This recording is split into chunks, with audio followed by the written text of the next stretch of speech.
नमस्कार दोस्तों, स्वागत है आपका स्टेनो गुरु यूट्यूब चैनल। दोस्तों, आज की वीडियो हम लोग प्रैक्टिस करेंगे 80 शब्द प्रति मिनट की स्पीड से डिक्टेशन, जिसका पीडीएफ आपको हमारे टेलीग्राम पर मिल जाएगा। टेलीग्राम का लिंक वीडियो के डिस्क्रिप्शन में दिया गया है। दोस्तों, इसमें जो साथ में आउटलाइन दी गई है वो ऋषि प्रणाली में है। अगर आप ऋषि प्रणाली से प्रैक्टिस करते हैं तो इसमें आए हुए आउटलाइन का प्रयोग कर सकते हैं। और डिक्टेशन कंप्लीट लिखने के बाद आप इसको पीडीएफ से मैच करा के कमेंट में जरूर बताना कितनी मिस्टेक आ रही है, और अपना बहुमूल्य सुझाव हमें कमेंट बॉक्स में जरूर देना। इसके अलावा दोस्तों, अगर आप डेली डिक्टेशन चाहते हैं तो आप चाहें तो हमारे चैनल का मेंबरशिप ले सकते हैं या हमारे पेड ग्रुप को ज्वाइन कर सकते हैं। अधिक जानकारी के लिए आप हमें मेल कर सकते हैं। हमारी मेल आईडी है studyforstenographer@gmail.com। तो वीडियो को स्टार्ट करने से पहले अगर अभी तक आपने हमारे चैनल को सब्सक्राइब नहीं किया तो प्लीज़ सब्सक्राइब करके नोटिफिकेशन बेल ऑन रखना, जिससे इंपॉर्टेंट वीडियो आपसे मिस ना हो। तो ज़्यादा समय न लेते हुए चलिए स्टार्ट करते हैं। रेडी? 5 second, start. सार्वजनिक जीवन में इन 5 अवस्थाओं के आधार पर फैसला किया जा सकता है: खरा आचरण और प्रदर्शन, अनुपयुक्त और नैतिक रूप से संदिग्ध व्यवहार, ऐसा निर्णय जो कानून सम्मत ना हो, एक ईमानदार गलती तथा भ्रष्टाचार व घूसखोरी। कोयला खदानों के आवंटन को लेकर हमारे निंदकों की रणनीतिक गलती यही रही कि वे इन 5 अवस्थाओं में भेद नहीं कर पाए। वे बेतरतीब ढंग से एक से दूसरे बिंदु पर जाते रहे और हल्ला मचाते रहे। कोयला नीति के कुछ ऐसे पहलू हैं जिन पर कुछ लोग असहमत हो सकते हैं, किंतु असहमति का यह मतलब नहीं है कि एक पक्ष गलत है और दूसरा सही। दरअसल सही वह है जो नियम कायदों से निर्देशित हो। भाजपा के संसद में सार्थक बहस से बचने का यह संकेत है कि वह सच्चाई को सामने नहीं आने देना चाहती, और इसका कारण यह है कि इस असहज कहानी का वह भी एक हिस्सा है। भाजपाई इस उम्मीद में एक तरफा घोषणाओं में लगे रहे कि वे उपरोक्त 5 पहलुओं में गड्ढमड्ढ करके कांग्रेस को कटघरे में खड़ा कर देंगे। विपक्ष का तो काम ही है विरोध करना और अगर संभव हो तो सरकार को अपदस्थ करना, किंतु बात जब संस्थानों और अर्थव्यवस्था के विनाश की हो तो उन्हें नहीं भूलना चाहिए कि इस नुकसान की भरपाई नहीं की जा सकती। कोयला आवंटन के मुद्दे पर बहस की व्यापक गुंजाइश है, किंतु बहस से कन्नी काटने से बहुत से महत्वपूर्ण सवाल अनछुए रह गए हैं। जैसे कोयला आवंटन पर जो संदेह प्रकट किए जा रहे हैं वे विचारधारात्मक हैं या फिर प्रबंधन अवधारणाओं में भेद संबंधी।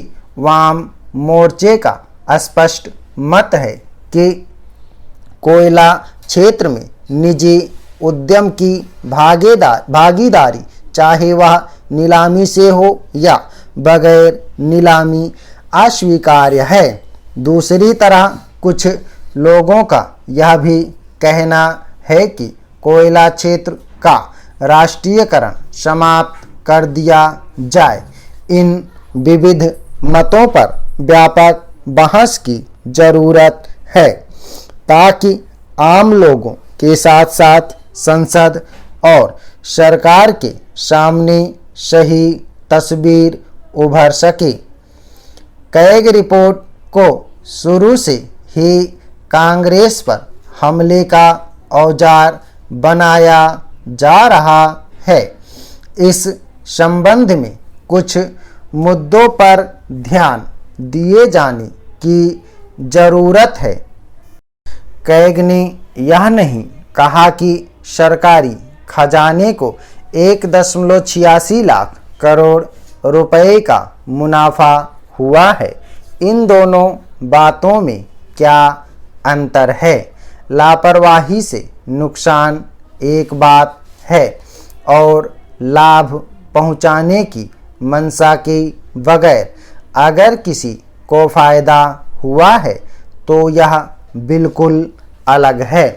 अगर लाभ हितों के टकराव की परिस्थितियों में प्रभाव के इस्तेमाल के कारण हुआ है तो यह बिल्कुल अलग बात है और इस अवस्था में गहन पड़ताल की आवश्यकता है।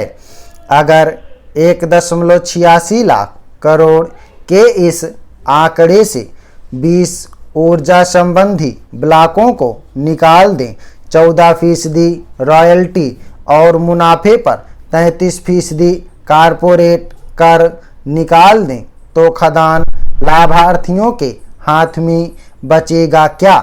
खुद कैग रिपोर्ट का कहना है कि नीलामी के कारण लाभ में से कुछ हिस्सा कम किया जा सकता था। हैरानी की बात है कि यहाँ किसी संख्या का उल्लेख नहीं किया गया है। संसद अवरुद्ध कर देने के विपक्ष के इस रवैये का परिणाम यह हुआ है कि न केवल जनता के पैसे का वास्तविक या अनुमानित नुकसान हुआ बल्कि देश के विश्वास और प्रतिष्ठा को भी क्षति पहुंची। हमारे संसदीय तंत्र पर पड़े असर का तो आकलन ही नहीं किया जा सकता। हमें खनन, ऊर्जा, स्टील, सीमेंट क्षेत्रों में भारी निवेश करना है जिससे बड़ी संख्या में रोजगार के अवसर होंगे। ऐसे में कोयला खदानों के आवंटन में देरी करना समझदारी नहीं थी। विपक्ष की ओर से उठाए जा रहे दो और बिंदुओं को भी स्पष्ट कर देना जरूरी है।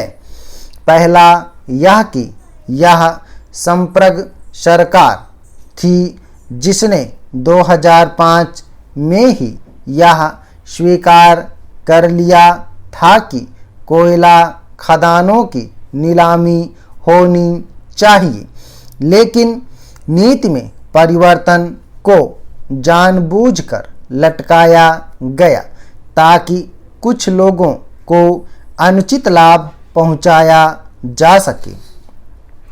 एक रूमानी सवाल पर ध्यान दे, प्रेम के बाद इसे खोना बेहतर है या फिर प्रेम न करना? हमने सोचा कि अब समय रफ्तार बढ़ाने का आ गया है।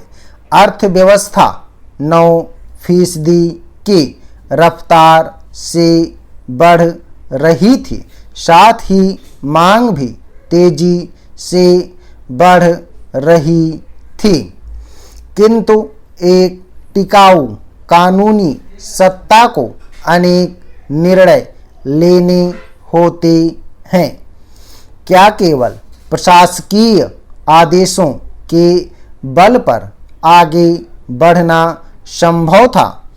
क्या कोल नेशनलाइजेशन एक्ट 1973 या फिर mind and minerals development and regulation act में वास्तव में संशोधन की आवश्यकता थी?